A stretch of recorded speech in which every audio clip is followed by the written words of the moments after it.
Hello, this is Lydia Scott from lydiascott.com. I'm an LCAS, that's a licensed clinical addiction specialist. Mouthful of words there. I'm a master of social work. I'm also a trauma release exercise specialist. And yada, yada, yada. I just went to yoga school and owner and co-founder of Box Turtle Retreat. You can see a tent back here. We're starting to get some glamping platforms in place with these big, beautiful tents that are so cozy and warm inside.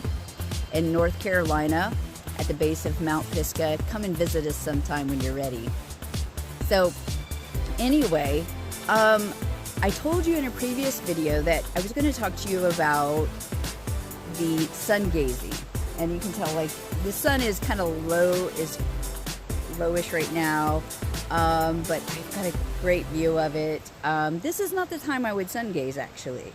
However, when I want to kind of demonstrate a couple of things for you. Sun gazing needs to be done carefully, especially if you have light eyes. And now I have done sun gazing for months. I got up to 21 minutes at about 5 to 10 second increments over a period of months. In that time, my appetite reduced, my calorie consumption reduced, my energy increased, my sleep, I got better sleep, my moods were better, things changed in my life. It's not the whole kit and caboodle. I'll say that. It's a piece of the puzzle. Everything, there's so many things we can do, so many tools.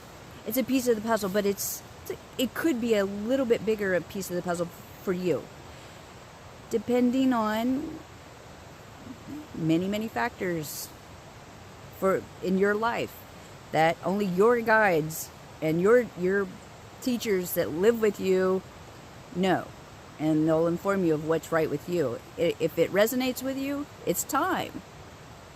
If it's really speaking to you. If not, don't press it. So if this is speaking to you, and you don't know the reasons why it would be speaking to you, that's your intuition only knows those things. Your intuition is the genius. It's the genius that is beyond words. It calculates thousands, maybe millions of factors all at once that inform you what's the right thing to do for you. That's where we follow our bliss. For me, the sun became, I used to fear looking into the sun. Here midday, no, probably I can look into it. But I'm not going to do that. I'm not going to do that for sun gazing. I'm going to wait till my time in my time zone, 1 hour after sunrise or 1 hour before sunset. And you have to check that. You have to know what that is to be in the safe zone. And it depends also on the, even when I've done that sometimes, the sun seemed particularly bright one day. Maybe because the haze changed in the air that day, the moisture content, etc.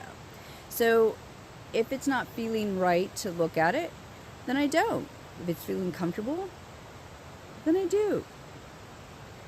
It should be, not leaving too much of a halo for too long. Here's the thing.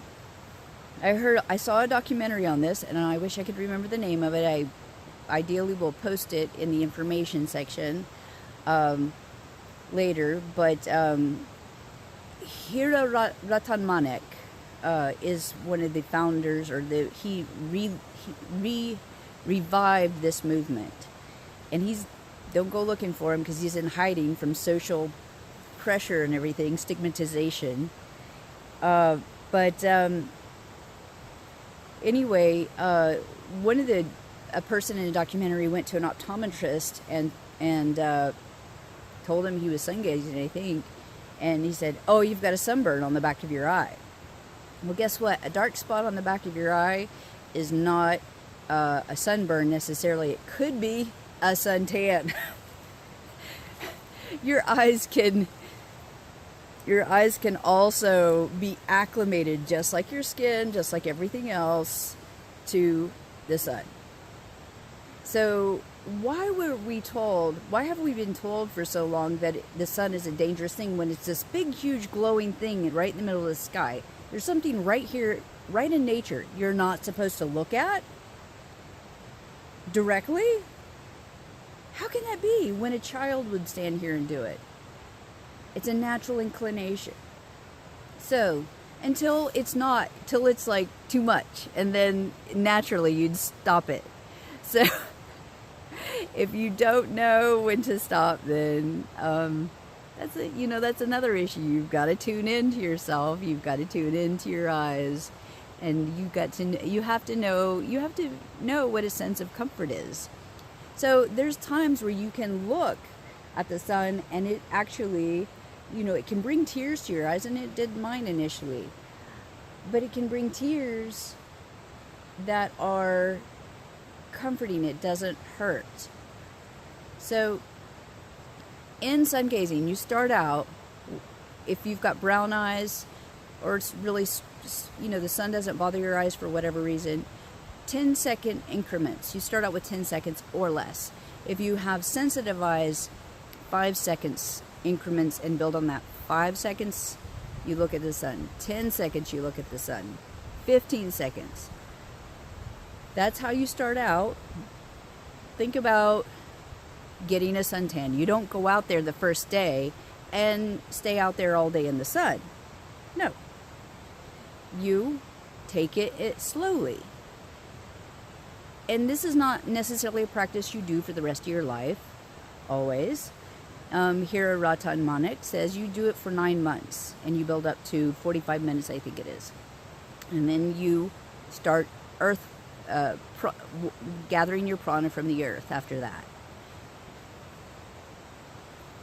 So that's his suggestion. He's the real expert on that. And for safety, I think, for safety and recommendations, he's saying do that. Okay. So I would suggest that also. So anyway, this has to be from your own decision making, from your own intuition, from your own what your intuition is saying is, and your heart is saying is right for you. I know that for me, my appetite reduced tremendously. I was eating maybe 50% of, or less at times, of what a normal American woman would eat. Maybe less. There's some days it was, I was eating around, or drinking around 200 calories, I think, at times, and feeling fully satisfied. A lot more people do this than will admit it, because I received a lot of social pressure about that. So you might want to be discreet about who you talk to this about. Anyway, as with all your spiritual practices, you be cautious about, know who you're talking to things about. Because if you go to a doctor, he'll prescribe you medicine. That's because that's what he does. It's nothing personal. That's what he does. So, again,